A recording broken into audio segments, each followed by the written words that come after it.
Hey guys, what's up? It's me, Percy. So today we are back with another tutorial, and of course it's on the last emotion from Pixar's Inside Out. So far we have done joy, then we went on to disgust, then sadness, then anger, and last but not least, today we are going to learn how to doodle fear from Inside Out. He's a cute little purple fella. So let's go ahead and get started. First thing, what I want to do is I'm going to come right up here just to start laying things out, because he is kind of a complicated character. I'm going to go ahead and draw this ginormous looking jelly bean almost. So we got this ginormous, it looks like Larry the Cucumber from VeggieTales. Alright, so I have my weird looking cucumber potato, I don't know. Anyways, what I'm going to do on the top of my potato, or Larry the Cucumber, I'm going to make a circle about this wide like that, and then on top of that circle I'm going to make another circle. Okay, so I've got this circle and this circle. Now after that, before I put on his nose, I'm going to go ahead and come down right from the middle. Then I'm going to bring in this side, come on down, and then that from down here I'm going to make an equally apart distance, and then I'm going to go ahead and bring this down just a little bit more. After that, what I want to do is, we're just laying things out for right now. I want to go ahead and make a circle like this, right, chopping off this side of his chin right here. I'm going to make a circle like this, then I'm going to come over here and make a circle like that, okay? I want to come down and I want to at least straighten out, not making it as round. It's more of a straight angle like that. See how I did that? After that, let's get rid of some guidelines. Now I want to go ahead and jump inside of his mouth and give him his teeth. Now you know how we usually start off with like a little itty bitty guidelines like this. So here's one row of teeth.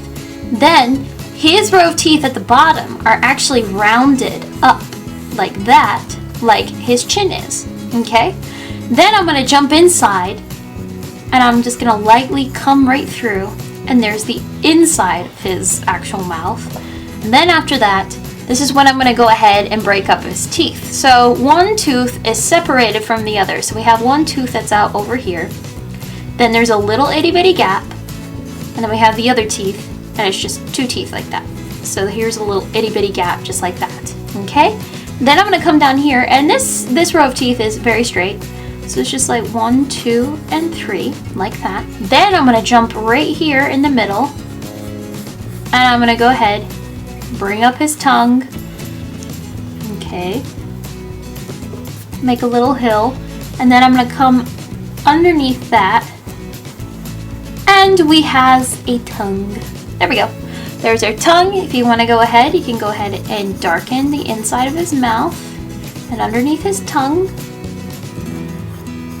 Just like that. Okay, next after that, we've got rid of some of our guidelines. Now I'm going to go ahead and jump in and make a circle here, and then I'm going to make a circle here. Okay, after that, let's jump on top of his eyeballs.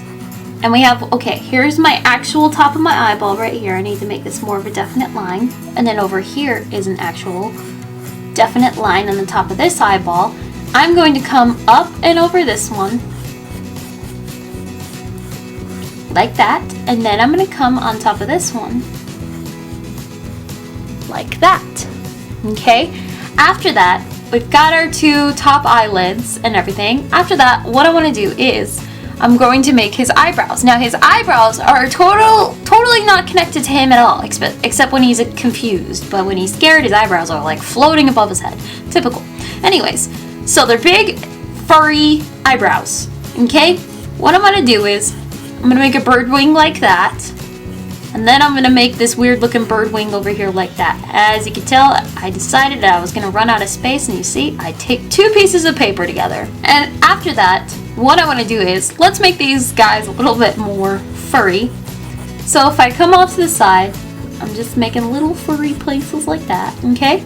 And then I'm going to make little furry caterpillars, okay? Then I'm going to jump right behind right here, and that's where his crazy little like spring on the top of his head, little hair spring. so that I'm gonna come straight up. I'm gonna go this way, and then I'm gonna go this way, and then I'm gonna go this way, and I'm gonna come up here and go this way, okay? And it's not too thick and it's not too thin. They're actually little dots just floating in a line together. They're so close. That's what they are. They're dots, but it's better when it's a line because it's like a weird looking hair. Now let's go ahead. He has a little bit of a shine here, and he has a shine here, and then I'm just gonna jump inside right here. Pupil, a little pupil. There we go. Okay, and they are a dark purple. Nice and dark purple, just like that. All right. Now let's go ahead and give him a nose. Okay. He kind of looks like a Sesame Street or that Muppet creature on the Muppets. I can't. Okay. Anyway, so I'm gonna come right in between, right here. And I'm gonna start to bring out this line. Okay. Then I'm gonna jump right back, not too far away from where I started. And then I'm gonna come underneath right here. And I'm gonna round it off and back in to his face like that. Very, very Gonzo-like nose for sure. Okay, I think FEARRR is the only one with a nose in this whole movie. And he's, as you see, I kind of got rid of the one starting point that we start at, and it starts right there, just like that. Okay, so we have this. We have his crazy Gonzo nose, okay? Now, he's, unfortunately, FEARRR has some bags under his eyes. Huh, so sad. I do too, whatever, I don't sleep. Anyways, so I'm gonna come underneath this eye and just make a bag right under his eye, okay? No big deal. Poor FEARRR. Now we're gonna go ahead and we're gonna move down. Now let's lay out a couple more things before we get to his hands, because his hands are like curled in like this, like oh my gosh, you know. Anyway, so they are complicated. Can't escape the hands, ever. So what I want to do is I'm going to go ahead and chop off this part of his face. And I kind of brought that inward just a little bit, just because his chin actually stops here. So this is kind of like his neck area right here. So his chin goes out this way. I brought it in just a little bit, and there's like this little itty bitty shading indication that this is his neck right here. So naturally, this is our collar. Now, FEARRR has something that I really do appreciate because bow ties are cool. Haha. So I'm gonna go ahead and I'm gonna draw a circle like this. And then I'm gonna come outward like this, down, and then I'm gonna come from my little circle. And we have one side of the bow tie. And you can go ahead and divide that up just a little bit, give a little bit of an indication, like that. Get rid of that little guy. So we have our little itty bitty bow tie. He's so cute. Okay, after that, from underneath our bow tie, we're gonna start to draw his arms. Now, his arms are going to come down, outward, like this. Now I'm going to stop there. That's when I'm going to come underneath my two circles that I drew for my arms. And I'm going to make sort of like, they're going to look like an ice cream cone almost. So I make the two sides of my ice cream cone. Then I'm going to bring this down like that. Bring this down like that. And we curve this off, connect it, and we have an elbow.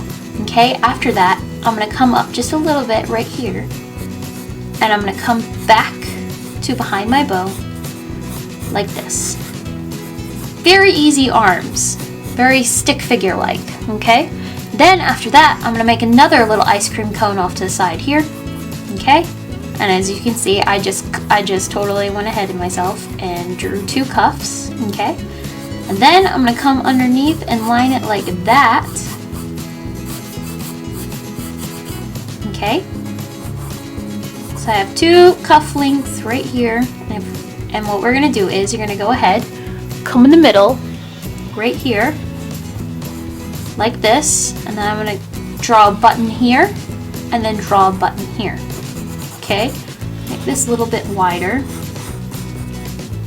this is more stick figure like. Okay, before we get to the hands, we're going to save the hands for the last part because it is complicated. I'm going to come underneath this part of his hand right here. I'm going to draw his chest. Now to line up with his chest, here's his arm, and we're going to come right down this way, bring it on down, like that, and just, if you need to draw through his actual arm. And it gets rounder, a little bit slightly bigger. Like he's very small on top, but then he gets bigger as we get closer to his actual legs. So FEARRR has a very long torso and very short legs. So he has this sweater. What I'm gonna do is I'm just gonna kind of cut it off like that by rounding it off on the side. I'm gonna bring over to the side his leg. It's gonna come out this way, inward, down, and just cut off the end like that, okay? Then I'm gonna come right in the middle, right there. And that's when I'm gonna come down from this side and make another little pant leg like that, okay? So I kind of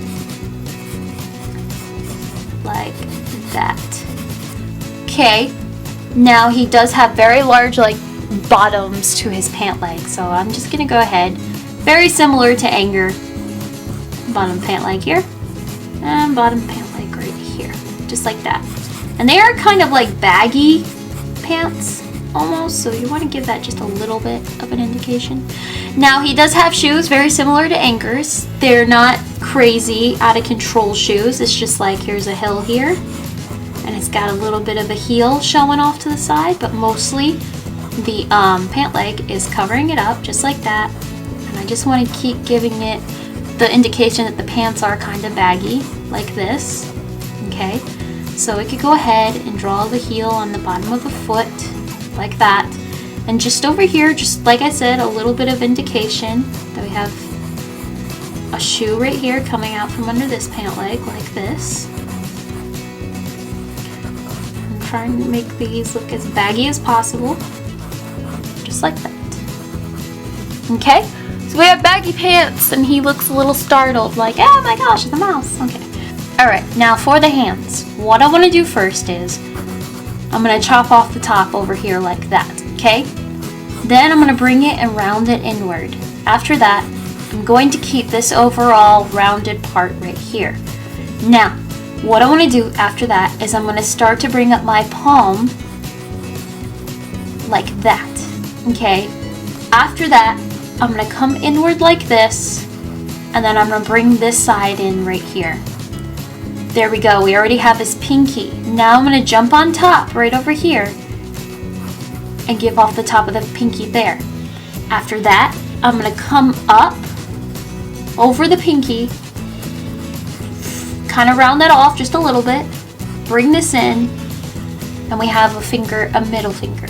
I mean, ring finger. Yes, ring finger. Okay, so we have this, and it's already curved inward. We have the top of our pinky. So as you can see, we already have our middle finger. Now we just need to go ahead and give a little indication of our pointer finger, because overall we're seeing most of the middle finger, and we're just gonna add that little spot right there. There we go, we have our pointer finger like that, okay?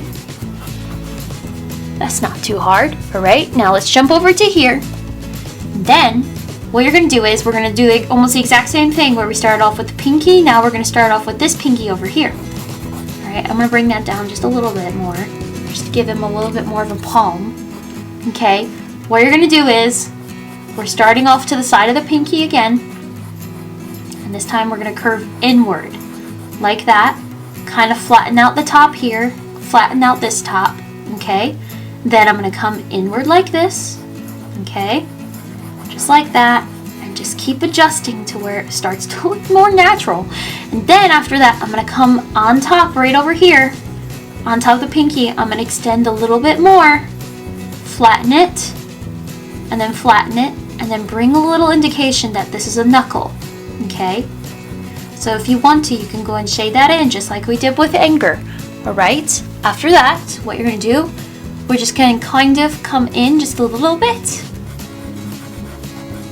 make this top, and once again we're going to make an indication of another knuckle like that. After that, over off to the side, come a little bit more inward once again, and it's just barely the tip of his pointer finger, just like that. And it's got a little bit of shading indicating that we're seeing slightly a little bit of his fingernail and the bottom of his pointer finger. FEARRR has this crazy pattern on his sweater, okay? Now, his actual arm pattern is not that hard. He kind of just totally reminds me of a swanky Matt Smith. A fearful Matt Smith.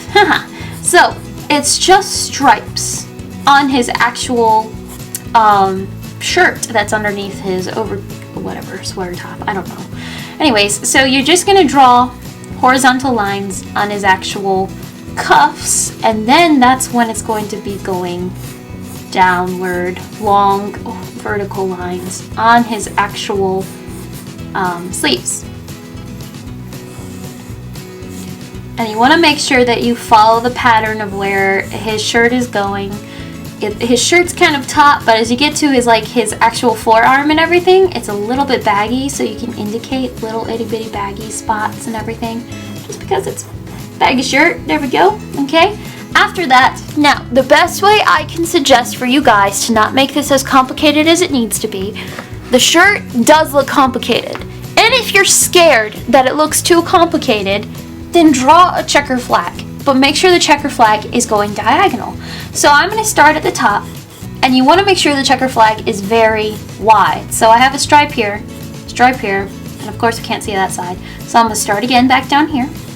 Nice wide stripe, wide stripe, wide stripe, wide stripe. And as you see, I'm getting closer to the bottom of his shirt. I'm going inward instead of out. Just because it matches with the overall stance that he's in, and it gets to his little belly. Okay, now what I'm going to do is I'm going to come inward, and I'm going to make a little stripe here, stripe there, and then if you need to, I'll draw through the arm like that. Draw through the arm again, make sure they're nice and wide. And I was going to say, I'm going to start here, and you see how I go inward like that. Like I said, we're getting wider. Just like that. So if it's too complicated again for the checker flag, once again, this is good enough. It's cute pattern, but the pattern that is going on his actual sweater, I'm going to start. You got it. Once again, when you're drawing a checker flag, you have to make sure that it's black, white, and then again, you gotta stick to the pattern or you're gonna mess up. And I'm telling you right now, I am always guilty of messing up the pattern, and you just have to make sure that you're corresponding with your own pattern that you have decided to go, and you gotta make sure you're not having a black on top of black or a white on top of a white, you know it. Okay, you know the rules of a checker flag. Okay, so we have our black spots. Now, I'm gonna just demonstrate on one. I'm gonna start on this one right here. Ultimately, all the black spots are connected, but this is what it's doing. It's a knitted pattern. Kind of like sadness. So I go out and I have a little bit of a weird looking tail here, and I have a weird tail coming this way, and it's just kind of a little bit of a jagged, and it's going that way as well. A little bit of a jagged. And it's weird because if I go here, it's not connected to this one, but then again, this one's tail is kind of reaching upward this way, and so is this one's kind of tails reaching up this way, and it just goes on like that. It's a really weird sweater, but once again, if you think it is too complicated, then you can go ahead and just do the checker flag. It's weird. It looks connected in the end, but you just really have to play around with it. Well, there you go, guys. There is FEARRR. I hope this was really helpful. Thank you once again for seeking out my tutorial to teach you how to draw FEARRR from inside out. There you go, guys. There's all the emotions from Pixar's Inside Out. I'm so excited. Now, I know I kind of mentioned it in my last tutorial about the idea of having a straight week of Bob, Stuart, and Kevin, and then maybe Scarlet Overkill as a 4-day in a row week and everything. But that was before I figured out that I don't go back to school until August 24th, so I'm not really worried about it. So I just went ahead and decided that next week we're going to draw Who's Your Friend That Likes to Play Bing Bong, and we're going to draw Bing Bong next week. Okay, guys, I hope you have a wonderful week. Make sure you check out my vloggity vlog on Saturday, where I'm going to talk to you guys about artist block. Heaven knows I have artist block a lot, and I'm gonna tell you how I pull myself out of it. So, I'll talk to you guys later. Bye!